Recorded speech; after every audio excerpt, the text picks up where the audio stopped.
Kale nze Sonko Muhammad abudde bwakuma kya sawa ziri 2 tubadde tuli awo nalongo kyali ki naleeta amandazi obulamu buli buti owulira otya kati mpulira bulungi ettama terikyakuluma iye naye lizimbye obuzimbi naye terikyannuma tunyonyere ku bizinensi eno ey'amandazi katugende straight amandazi ogatandika mula yaleeta ekirowoozo iye n'agula paketi y'eŋŋano ne buto ne tutandika osiika n'ebirala byonna ebigenda mu mandazi ne tutandika osiika tetwakuba kapaketi konna twasiikawo ntono naye nga tambuza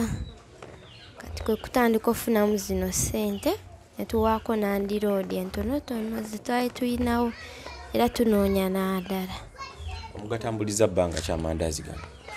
okubanga mugakola bwe wayiseewo bbanga ki tegunnabawera mwezi yesebo so mwasobodde okuŋŋanyamu akasente zabadde sente nga mmeka ze mwabadde kulandiroodi twakamuwaako emitwalo 3 sajja emitwalo 3 gabadde magoba ge mugye mandazi gano mwakatambuliza ebbanga etanawera mwezi mula naye iryo nanti yalina bayolezaako bayoleza engoye so yagatta amagoba gavudde mandazi ne bayoleza engoye n'amuwa era tukyanoonya yesebo tunnyonnyoleko ku by'olubuto mu ddwaliro mpozi ogenda kuddayo ddi mu ddwaliro ngenda kuddayo guno omwezi ogwokutaano nga 17 olwokutaano yesebo ate ebyokulya mabeka kutwakolawo ka shopping ak'ebyokulya mukyalinayo kondooza ebitimitimi ndowooza tukyalinayo akawunga omuceere naye gwaggwamu gwe teguliimu soka okubeera akawunga kakambadde musigazaayo iye so bizinensi eno ey'amandaazi mugisanze mutya esobola obbayambako singa like ebanga eyongeddewamuoko akasente mugaye mwatandika n'amagoba matini ddala esobola obbayambako singa omuntu tugamba tujongeremuko akasente akatinitimi netambula esobola okuyambako tekikosa engeri gy'olina olubuto nti olina olubuto otambula olukuluma bikiwe bityo nedda tekinkosa mula yaŋŋamba mba nkola exercise yagamba okutambuza ebinda zino beera okola exercise obitambuza kwetooloola wano kwetooloola ensookera eri waffe ne bagulako neeno nenzigyayo nentuuka n'eri ku Wero Spring olumu nenkomaawo nenzirayo abantu bwebatuukamu bakumanyi bakulaba nti oyo egundi tumuguleko nga bakulabako iye bagamba bati bagamba ettama ligenze liwona abamu n'omukyalo omulala ali wali eri wali amumanyi agamba yakulaba we yakumanya ati yagamba yandaba waniino ku vidiyo zetukola okay tulina ekyali kiprosi mbeera yakuyiiya ate nange nkirabemu embeera y'okukola exercise nti sawa y'okuzaala webeetuse bagamba akazi balina okutambula munanjulira abakyala abali kiraka tekikosa kigenda mu maaso kati wavudde waka n'ebindazi bya sente mmeka babadde babiguze edda ewaka babadde babiguze edda ewaka nvuddeyo na byakakaaga 5 kati obadde wakatundako nga byammeka sobola balamuka kusente tulabe obadde wakatundako nga byammeka akakwatireku wano bwenti tulabe balira wano ogulu otikayidde njagala obeere ng'olaba ezimu nanti nzireseeyo waka ezimu ozireseeyo iye ne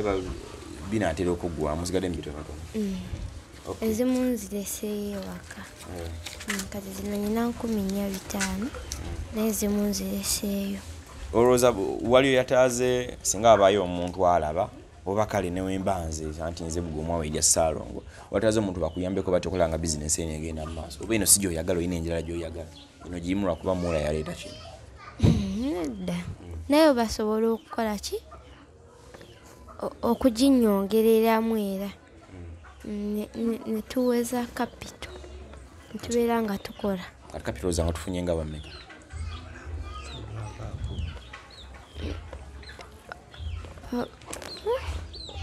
bameka kapito za twongeremu nga bammeka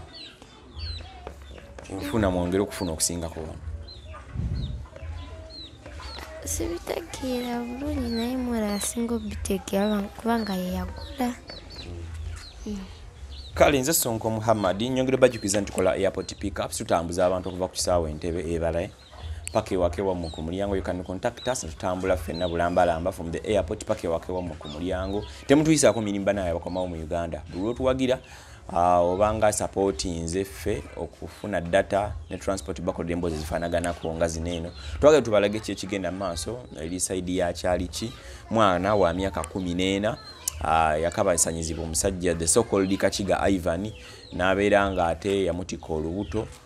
luto limyezi 8 ne weeks nga emu obudde bonna after dwali tugenda batulija kubanga tukola kinga tuzaala twaje discussion ejeri abantu baffe tumutwale ku mulongoosa asindike and so on bilia tujabanga tuongere kubanga twebuza abasawo n'akasente katunaba tulina kutoba kana bakatumazaako mpola inshallah taala naye ng'obulamu bwo bugeza kolaba nti butambula tayina wa muluma ettama lyakendeera mwebale nnyo abatuyambyeko leero kyayitagadde kulaba nti muyambako because wamala okuzaala ajja kwetaaga ebyokulya treatment y'abaana ye mwennyini omukulu ate n'okumusetingayo ka business akatinitini so singa kuno twongerako omudaala gw'okutunda ennyaanya amatooke obutungulu nga wayogere kiba kikola ye kiba kikola kina weebyogerere singa twongerako kyo ennyaanya n'obutungulu n'obunzaali n'amatooke singa tukola omudaala singa mu kisaami awo kiba kikola kale ogwaffe gwakuyambako mwana muto alina olubuto ne lw'abaana ababiri balongo ku Monday ab'emukono mu ddwaliro tujja tulabe nti tukwasaganya embeera etambule bulambalamba. Professor Kaide eri amabiga wa kamera nyinza obutasukawo nnyo wano nyagadde mbalageko kaneeno naye tujja batukwatagana tulabe kyekiddako inshallah taala. Kale assalamu alaikum wa rahmatullahi wa barakatuh. Mune Uganda tukwaniriza okuva ebweru era nga tuli beeteefuteefu okutambuza. Tulina obumanyirivu mu kuvuga ate era ku miwendo egisaanidde. Kati nno gwe yeetaaza okupikinga ku kisaawe okutuusa ewaka ewuwo tweyune ate era naawe ateekateeka okugenda ebweru twekwate tukutambuze okuviira ddala ewaka paka ku kisaawe. Kati nno mwanattu toddamu kumenyekana migugu ng'entambula weeri tukubire ku ssimu noti 7 noti 6 94 729 oba noti 78 29 52 155.